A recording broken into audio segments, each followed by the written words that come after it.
Hello friends. आज के इस न्यू वीडियो में हम बात करेंगे थर्मल फिजिक्स के बारे में।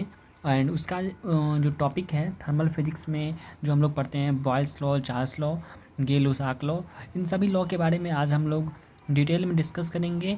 एंड ये जो वीडियो होने वाला है सो BSc students 12th and 11th में जो परस्यू कर रहे हैं उन सभी स्टूडेंट्स के लिए होने वाला है। तो चलिए इस वीडियो को फटाफट स्टार्ट करते हैं बिना किसी डिले के। तो पहला लॉ जो है वो है बॉयल्स लॉ। बॉयल्स लॉ से पहले हम ये जो कुछ फॉर्मूले हैं जो आपको आपके ध्यान में रखना काफ़ी इम्पोर्टेंट रह जाता है। तो ये है P V equals to 2/3 N to kinetic energy. ये जो काइनेटिक एनर्जी है ये P इंटू भी के डायरेक्टली प्रोपोर्शनल है। ठीक है, इसका अभी हम डेरिवेशन नहीं करने वाले हैं क्योंकि फिर वीडियो काफ़ी लंबा हो जाएगा। तो फिलहाल आप ये अभी याद रखिए, हम इसका डेरिवेशन कुछ अगले वीडियो में देखेंगे। तो फिलहाल अभी आप याद रखिए जो प्रेशर एंड वॉल्यूम जो होता है वो डायरेक्टली प्रोपोर्शनल होता है काइनेटिक एनर्जी के। एंड काइनेटिक एनर्जी जो होता है वो होता है 3/2 kVT। मतलब ये बोल्टाजमैन कांस्टेंट होता है एंड ये टी जो है वो टेम्परेचर है। तो काइनेटिक एनर्जी जो है वो डायरेक्टली प्रोपोर्शनल टेम्परेचर के है। तो ये दोनों रिलेशन अभी आप याद रखिए। तो यहाँ पे हम आप इस नोट्स को भी प्रेफर कर सकते हैं आपके एग्ज़ाम नोट्स के लिए। तो सिंस मैंने यहाँ पे लिखा है kinetic energy depends only on temperature. जो हम टेम्परेचर जब हम बढ़ाते हैं किसी कंटेनर में जो गैस भरा रहता है उसमें हम अगर टेम्परेचर इंक्रीज़ करते हैं तो गैस के जो मॉलिक्यूल्स हैं वो रेंडमली मूव करते हैं। तो वो टेम्परेचर का डायरेक्टली प्रोपोर्शनल वो स्पीड उनका होता है। तो ये जो हम अभी बॉयल्स लॉ के बारे में अभी जो जितने भी लॉ हम पढ़ेंगे उसमें ये दोनों जो फॉर्मूले हैं वो आपके काम आएंगे। तो ये डेफिनेटली आप ये दोनों फार्मूला को रिमेंबर कीजिए। ठीक है, तो बॉयल्स लॉ सबसे पहले हम लोग बात करते हैं बॉयल्स लॉ। बॉयल्स लॉ में क्या होता है, बॉयल्स लॉ जो बॉयल्स साइंटिस्ट हैं उन्हीं के नाम पे रखा गया है। एंड ये जो इसमें हम लोग टेम्परेचर को कांस्टेंट रखते हैं। ठीक है, तो टेम्परेचर जैसे ही हम यहाँ पे कांस्टेंट करते हैं तो यहाँ पे काइनेटिक एनर्जी यहाँ पे कांस्टेंट हो गया। ठीक है, तो पी वी जो है डायरेक्टली प्रोपोर्शनल यहाँ पे क्या हो गया, सम कांस्टेंट के। तो क्योंकि यहाँ पे बोल्टाजमैन कांस्टेंट भी है। ठीक है, तो पी वी जो है वो डायरेक्टली प्रोपोर्शनल क्या हो गया, यहाँ पे कुछ कांस्टेंट हो गया, कांस्टेंट के इक्वल है।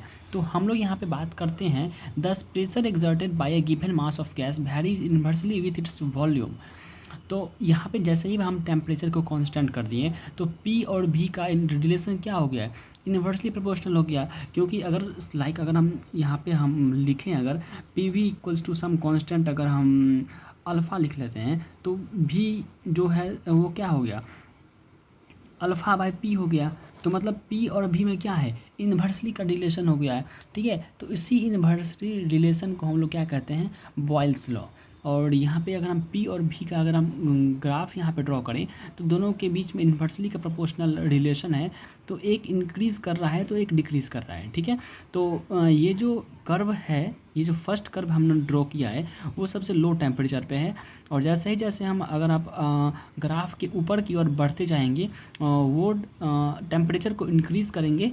तो मतलब हालांकि यहाँ पे जितने भी हम इंडिविजुअल अगर आप ग्राफ की बात करें तो सभी कांस्टेंट टेम्परेचर पे ये जो एक्सपेरिमेंट हैं वो कंडक्ट किए जाते हैं। ठीक है, तो अगर आप अगर कोई डिफरेंट एक्सपेरिमेंट करेंगे या तो फिर अगर डिफरेंट कंटेनर में अगर आप पी वी का रिलेशन से आप अगर आप ग्राफ ड्रॉ करेंगे तो एट सम टेम्परेचर कहने का मतलब ये जो टेम्परेचर है, एट सम टेम्परेचर कहने का मतलब ये जो जितने भी ये जो कर्व है ना, इस कर्व के पूरे पर टेम्परेचर क्या है, कांस्टेंट है।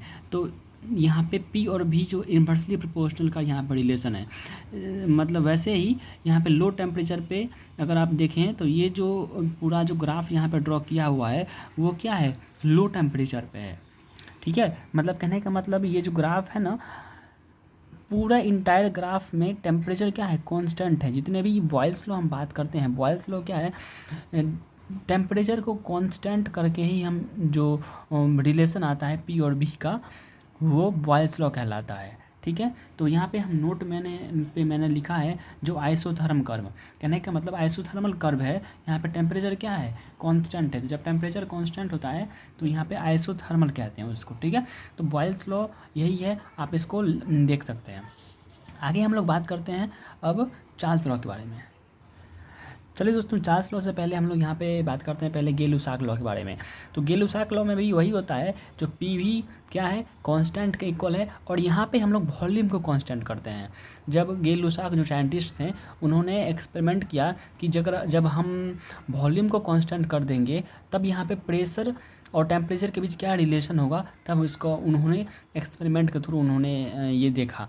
तब उन्होंने पाया कि अगर हम वॉल्यूम को कांस्टेंट कर देते हैं तो प्रेशर जो एक्सर्ट होता है लिक्विड गैस के द्वारा, वो क्या होता है, गिवन मास जो gas is directly proportional to its kinetic energy अर्थात टेम्परेचर। कहने का मतलब जो प्रेशर है वो डायरेक्टली प्रोपोर्शनल क्या हो गया, काइनेटिक एनर्जी के। और काइनेटिक एनर्जी हम लोग बात किए थे, काइनेटिक एनर्जी क्या होता है, काइनेटिक एनर्जी डायरेक्टली प्रोपोर्शनल क्या होता है, टेम्परेचर के। तो जैसे ही काइनेटिक एनर्जी के प्रोपोर्शनल हो गया तो वो क्या है, टेम्परेचर के डायरेक्टली प्रोपोर्शनल हो गया, तो उसी को हम लोग गै-लुसाक लॉ कहते हैं। ठीक है, तो यहाँ पे वॉल्यूम को कांस्टेंट करने पे प्रेशर जो होता है तो वो डायरेक्टली प्रोपोर्शनल क्या हो जाता है, टेम्परेचर के। तो यहाँ पे आप लोग देख सकते हैं कि यहाँ पे डायरेक्टली प्रोपोर्शनल का ग्राफ है, तो ये सिंपली एक कर्व ना होके स्ट्रेट लाइन ग्राफ हमें दिखा रहा है। ठीक है, जैसे कि लाइक अगर आप यहाँ पे पी डायरेक्टली प्रोपोर्शनल टी का हम लोग देखें तो यहाँ पे डायरेक्टली प्रोपोर्शनल हटाएंगे तो यहाँ पे हम एक कांस्टेंट लगाएंगे, और कांस्टेंट अगर एम ले लेते हैं, ठीक है, तो ये क्या हो गया, एक स्लोप हो गया है। तो यहाँ पे क्या हो गया, एक स्लोप हो गया। एम क्या है, यहाँ पे हम y equals to M X plus C जो स्ट्रेट लाइन में पढ़ते हैं, तो यहाँ पे जो क्या बोलते हैं उसको, अगर हम प्लस सी क्या है, यहाँ पे जीरो है, यहाँ पे इंटरसेप्ट क्या है, जीरो, तो ये डायरेक्टली क्या हो गया, पी इक्वल्स टू यहाँ पे एम इंटू टी हो गया, प्लस जीरो है यहाँ पे, तो पी तो यहाँ पे देखिए अगर स्लोप है, स्लोप इसका स्लोप क्या है, सबसे ज़्यादा है, इसका स्लोप सबसे ज़्यादा है। और जैसे ही स्लोप का फार्मूला आप लोग जानते हैं कि tan theta equals to slope होता है, स्लोप क्या होता है, टेन थीटा के इक्वल। अगर हम थीटा को इंक्रीज़ करेंगे, यहाँ पे थीटा जैसे जैसे इंक्रीज़ करते हम जाते हैं, इसका थीटा क्या है, उससे कम है, इसका थीटा क्या है, उससे भी कम है, तो थीटा अगर 90 से ज़्यादा होगा तो स्लोप का टेन थीटा का वैल्यू क्या हो जाएगा, डिक्रीज़ कम होगा। तो इसका स्लोप सबसे ज़्यादा होगा, इसका उससे सबसे ज़्यादा, इसका उससे कम, और इसका क्या होगा, सबसे कम स्लोप है। तो इसीलिए क्या है, ये जो एट कांस्टेंट जो यहाँ पे कांस्टेंट जो प्रोपोर्शनैलिटी कांस्टेंट जो यहाँ पे हम डाले हैं, वो क्या है, वॉल्यूम को डिनोट करता है, यही कांस्टेंट वॉल्यूम है। ठीक है, तो वॉल्यूम को डिनोट करता है, तो इसका वॉल्यूम क्या हो जाएगा, सबसे लो हो जाएगा, क्योंकि इसका स्लोप क्या है, सबसे लो है। तो ऐसे ही हम गै-लुसाक लॉ को इसको हम बात कर सकते हैं। तो यहाँ पे आइसोकोरिक ग्राफ है, क्योंकि आइसोकोरिक मतलब क्या होता है, वॉल्यूम जिसमें कांस्टेंट हो उसको आइसोकोरिक ग्राफ कहते हैं। ठीक है, तो आई होप गै-लुसाक लॉ आपको समझ में आ गया होगा। अब हम बात करते हैं चार्ल्स लॉ के बारे में। चार्ल्स लॉ में क्या होता है, पी वी इक्वल्स टू, इसमें भी कांस्टेंट होता है। चार्ल्स जो साइंटिस्ट हैं, अब उन्होंने एक्सपेरिमेंट किया कि यहाँ पे प्रेशर को उन्होंने कांस्टेंट करके देखा कि क्या रिलेशन हम लोग को मिलता है। तो ये जो ग्राफ है सभी एक्सपेरिमेंटली यहाँ पे कुछ आइडियल कंडीशन को रख करके मतलब किया गया है। The volume of a given mass of a gas increase linearly with kinetic energy, that means temperature। तो यहाँ पे जब हम प्रेशर को कांस्टेंट कर देते हैं तो क्या होता है कि वॉल्यूम जो है वो डायरेक्टली प्रोपोर्शनल क्या हो जाता है, काइनेटिक एनर्जी के। और काइनेटिक एनर्जी हम लोग जानते हैं कि वो डायरेक्टली प्रोपोर्शनल क्या होता है, टेम्परेचर के। तो यहाँ पे उन्होंने चार्ल्स ने मतलब एक कंक्लूड यहाँ पे निकाला कि हम लोग नेक्स्ट पेज में जाते हैं कि कंक्लूड निकालें, जो प्रेशर को जब हम कांस्टेंट कर देंगे तो वॉल्यूम जो है वो डायरेक्टली प्रोपोर्शनल क्या हो जाएगा, टेम्परेचर के। वॉल्यूम जो है वो डायरेक्टली प्रोपोर्शनल क्या हो जाएगा, टेम्परेचर के। तो यहाँ पे भी सिंपली वही हम यहाँ पे अगर टेन थीटा वाला स्लोप वाला कंडीशन यहाँ पे हम कॉन्सेप्ट लगाएं तो भी क्या हो जाएगा, भी क्या हो जाएगा, अगर स्लोप को यहाँ पे अगर m इंटू टी कर देंगे, ठीक है, तो ये m क्या है, ये कांस्टेंट को डिनोट करता है, स्लोप को डिनोट करेगा। तो टेन थीटा इसका स्लोप क्या है, सबसे ज़्यादा है, फिर इसका उससे कम, इसका सबसे कम। तो प्रेशर क्या है, प्रेशर जो है यहाँ पे सबसे लो यहाँ पे रहेगा, क्योंकि इसका जो स्लोप का वैल्यू है टेन थीटा का वैल्यू इस पे सबसे कम है, तो इसका लो प्रेशर होगा।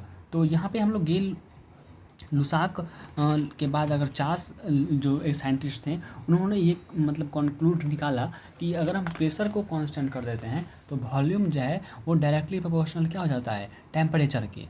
तो इसको आइसोबारिक ग्राफ कहेंगे क्योंकि इसमें क्या है, प्रेशर कांस्टेंट है। जिसमें प्रेशर कांस्टेंट हो उसको क्या बोलेंगे, आइसोबारिक बोलेंगे। ठीक है, अब हम लोग बात करते हैं एवोगाड्रो के बारे में, एवोगाड्रो लॉ। तो एवोगाड्रो ने मतलब बताया कि अगर हम at constant temperature and pressure equal volume of all gases contain the same number of molecule. Avogadro ने बताया कि अगर टेम्परेचर को और प्रेशर को कांस्टेंट कर दें, अगर हम कंटेनर लें, ठीक है, जिसमें ए गैस है, इसमें बी गैस है, अगर दोनों का वॉल्यूम सेम है, गैस का वॉल्यूम क्या है, सेम है, और टेम्परेचर को सेम कर दें एंड प्रेशर को सेम कर दें, इसमें वॉल्यूम, गैस का जो वॉल्यूम है उनको उसको सेम रखना है, और एक कंटेनर में जो टेम्परेचर है एंड प्रेशर है वो सेम रहना चाहिए बी कंटेनर के टेम्परेचर एंड प्रेशर के, देन उनका जो नंबर ऑफ मॉलिक्यूल होगा, गैस का नंबर ऑफ मॉलिक्यूल वो सेम रहेगा। ये एवोगाड्रो ने बताया। तो इसको हम कुछ लॉ के जो अपना मैथमेटिकल पोर्शन है इसके थ्रू अगर हम इसका बात करें तो P V equals to 2/3 n जो नंबर ऑफ मॉलिक्यूल है वो फर्स्ट गैस के कंटेनर ए के, यहाँ पे कंटेनर ए के, ये तो फार्मूला होता है जो हम आप लोग फर्स्ट पेज में देखे हुए थे। ये जो फार्मूला है वही सेम फार्मूला यहाँ पे हमने लिखा है। तो P1 प्रेशर कंटेनर ऑफ ए का P1 इक्वल्स टू 2/3 n1 और V इंटू काइनेटिक एनर्जी। ठीक है, ये वॉल्यूम भी दोनों कंटेनर का क्या रहना चाहिए, सेम रहना चाहिए। कंडीशन यहाँ पे देख लीजिए, कंडीशन क्या है, constant temperature and pressure and equal volume of all gases. ठीक है, दोनों का वॉल्यूम क्या है, इक्वल है। तो मैंने V को क्या रखा है, दोनों के लिए सेम रखा है। P1 P2 इसको मैंने इसलिए डाल दिया है, आगे जाके मैंने P1 एंड P2 को इक्वल कर दिया है क्योंकि कांस्टेंट माना है। P1 इक्वल्स टू P2 दोनों कांस्टेंट रहना चाहिए, वॉल्यूम सेम रहेगा, काइनेटिक एनर्जी सेम रहेगा। बस नंबर ऑफ गैस को, जो नंबर ऑफ मॉलिक्यूल है उसको मैंने N2 कर दिया है, इसको N1 कर दिया है। ठीक है, तो यहाँ पे देख सकते हैं अगर दोनों को हम इक्वेट करेंगे, P1 इक्वल्स टू P2 क्योंकि ये कांस्टेंट है, temperature T1 equals to T2 होगा क्योंकि kinetic energy directly proportional temperature का होता है, काइनेटिक डायरेक्टली प्रोपोर्शनल टेम्परेचर का होता है। तो इसलिए हम यहाँ पे T1 इक्वल्स टू T2 कर देंगे। ठीक है, तो T1 इक्वल्स टू T2 जैसे ही हो जाएगा तो kinetic energy Ke equals to Ke2 हो जाएगा। ओके, जैसे ही टेम्परेचर कांस्टेंट हुआ है तो काइनेटिक एनर्जी क्या हो जाएगा, वो भी कांस्टेंट हो जाएगा। तो 2/3 n1 भी इसका और ये सारा जो चीज़ है इसका कट जाएगा और N1 इक्वल्स टू क्या हो जाएगा, N2 के हो जाएगा। तो हम लोगों ने यहाँ पे फाइंड कर लिया है जो number of molecule of container A है वो इक्वल है number of molecule of container B के। तो यही एवोगाड्रो ने ये बताया अपने एक्सपेरिमेंट के थ्रू। तो आई थिंक एवोगाड्रो का जो ये लॉ है वो आपको समझ में आ गया होगा। साथ ही साथ जो Charles law, Boyle's law and Gay Lussac law है वो भी आपको समझ में आ गया होगा। तो ये आपको नोट्स आप डायरेक्टली एग्ज़ाम में जाके आपने लिख सकते हैं। तो मिलते हैं फिर अगले नेक्स्ट वीडियो में। टिल देन न्यू टॉपिक के साथ, तब तक ओके।